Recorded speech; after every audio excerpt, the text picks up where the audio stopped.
جو ہیں وہ سامنے رکھے ہوئے ہیں، مذاکرات بھی ایک آپشن، اور باقی جو آپ نے کہا کہ پاور جو ہے وہ جو سپیورٹی ہمارے پاس موجود ہے، ڈیفینیٹلی اس کو ہم نے ایگزیکیوٹ کر کے بھی دکھایا، آگے بھی کریں، لیکن پھر بھی ریسٹرین کا مظاہرہ پاکستان کر رہا ہے۔ شوکت صاحب، ادھر ہم نے دیکھا کہ ڈیفرنٹ آپشنز پہ بات ہوتی تھی کہ جو طالبان رجیم ہے اس کو ٹیبل پر لانے کے لیے، اس کو مجبور کرنے کے لیے ہم ٹریڈ روک سکتے ہیں، تو ادھر وہ ہم سے زیادہ اگریسو ہو کے آگے آئے ہیں۔ انہوں نے کہا جب 3 ماہ کے اندر بالکل بند کر دیں گے، نئے رستے کھولیں گے، چاہ بہار ہے ہمارے پاس، سینٹرل ایشین کنٹریز ہمارے پاس موجود ہیں، ان کے ساتھ ٹریڈ کریں گے، تو اس سے زیادہ نقصان پاکستان کو ہوگا کہ یہ افغان جو لوگ ہیں وہ زیادہ سفر کریں گے؟ دیکھیں، سفر تو دونوں کریں گے کیونکہ دونوں طرف سے ٹریڈ ہوتی ہے، کاروبار بھی دونوں طرف سے ہے، اور اگر ہم جتنا ان کو دیوار سے لگائیں گے اتنا میرے خیال سے وہ دوسری طرف جائیں گے، راستے اپنے لیے تلاش کریں گے۔ تو راستے تلاش کر لی انہوں نے، وہ انڈیا جا رہے ہیں، ماضی میں بھی گئے تھے، آپ کو پتہ ہے کتنے کونسلیٹ کھل گئے تھے، شہر کھل گئے تھے، ابھی بھی وہاں جا رہے ہیں اور وہاں سے بیان بازی کر رہے ہیں۔ کہہ رہا ہوں نا، دیکھیں وہی میں کہہ رہا ہوں نا کہ ہم جتنا ان کو دیوار سے لگائیں گے یا جتنا ہم وہ کریں گے وہ اتنا ہی وہ اپنے لیے دوسری طرف دیکھیں گے۔ تو میرا یہ خیال ہے کہ بجائے اس کے کہ یہ جو چیزیں ہو رہی ہیں، مجھے اندازہ ہے کہ جو میرے بھائی نے بات کی، افتخار میں نہیں سنی ان کی بات کیونکہ لائن کٹ گئی تھی، لیکن ان کے پہلے ابتدائیہ میں نے سنا کہ دیکھیں جو ممالک ہیں ترکی اور دوحہ والے، وہ انہوں نے تو بڑی کوششیں کی، اور ایک حجتی تمام کرنے کے لیے ایک اور کوشش ہو جائے حکومت پاکستان کی طرف سے، اور نہیں وہ کسی سازش کے ذریعے ہو کہ آپ کہہ رہے کہ پاکستان کے اندر سے جو جرگہ آپ لوگ تجویز کر رہے ہیں اس کے ذریعے ہو؟ نہیں، وہ سازش تو لگے ہوئے ہیں نا، لیکن چونکہ وہ لوگ جو گئے ہوئے ہیں نا ان کے پاس شاید مینڈیٹ نہیں ہے،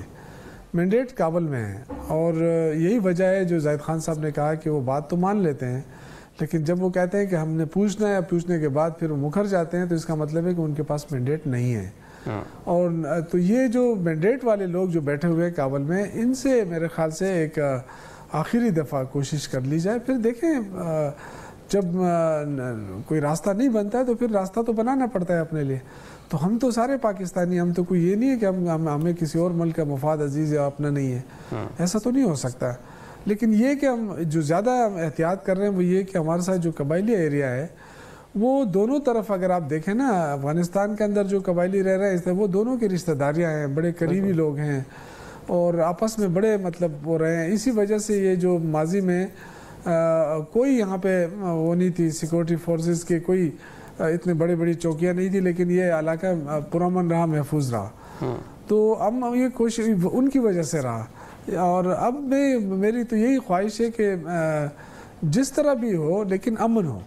تو امن کے لیے جو بھی راستہ ہو، نیگوسیشن کرنی پڑے گی ہمیں اور وفاق کو۔ اگر ہم ہٹ درمی کریں یا وفاق ہٹ درمی کریں تو وہ میرا نہیں خیال ہے کہ اس سے ملک کو کوئی فائدہ ہوگا۔ بالکل جو سٹیک ہولڈرز ہیں ان کو بالکل کھلے طور پہ بولنا پڑے گا، بات چیت کرنی پڑے گی، اور اس کا راستہ نکالنا پڑے گا، چاہے وہ جس صورت میں بھی ہو، لڑائی کی صورت میں ہو یا مذاکرات کے راستے سے ہو، لیکن ہم اپنے ملک کو کمزور نہیں ہونے دیں گے، نہ ہونا چاہیے۔ مطلب آپ یہ کہہ رہے ہیں کہ انٹرنل جو ایک ڈویژن نظر آ رہی ہے، مکس جو میسیجنگ ہو رہی ہے کہ صوبے کا اور موقف ہے، جو وفاق ہے اس کا اور موقف ہے، اس کا فائدہ جو ہے وہ دوسروں کو ہی ہو رہا ہے، پاکستان کو نقصان ہی ہو رہا ہے، مطلب ایک کنسٹرکٹیو ایک پالیسی وفاق اور صوبے کو مل کے بنانے کی یہی تو میں عرض کر رہا ہوں نا۔ دیکھیں میرے خیال سے زاہد خان صاحب نے بڑی کلیئر بتا دیا، لیکن میں یہ عرض کرنا چاہتا ہوں کہ ایک دفعہ ہمیں بیٹھنا چاہیے ہمارے اندر۔ دیکھیں نا، بڑے عرصے بعد ہم نے یہ پی سی بلائی، اور اے پی سی میں سارے پارٹیوں نے شرکت کی، اس سے پہلے نہیں ہوا نا، اس طرح نہیں ہوا کہ ہر سطح کے لوگ آئے، اب ہوا ہے، اعلامیہ بھی مشترک ہوا، اس کا مطلب ہے کہ ہم سب سمجھتے ہیں اور ہمیں ضرورت ہے امن کی، کیونکہ سب سے زیادہ یہ صبح سفر ہو رہا ہے، تو اس میں وفاق جو ہے وہ پہل کر سکتا ہے، بڑا ہے، اس میں جو صوبے کے بقایا جات ہیں، جیسے 2200 ارب روپے کا جو معاملہ ہے صوبے کا، وہ پیسے دے دے۔ جس طرح آپ نے کہا کہ کیا سی ٹی ڈی اور اس میں اتنی صلاحیت ہے، بالکل صلاحیت ہے، لیکن ہمیں ایکوپمنٹس اور باقی چیزوں کی ضرورت ہے، تو جب صوبے کے محصولات آپ پوری طرح ادا نہیں کریں گے، بر وقت ادا نہیں کریں گے، تو اس سے صوبہ تو متاثر ہوگا نا۔ پھر آپ تانے بھی دیتے ہیں ادھر سے پنجاب سے کہ جی یہ تو کوئی کام ہی نہیں ہو رہا ہے یہاں پہ،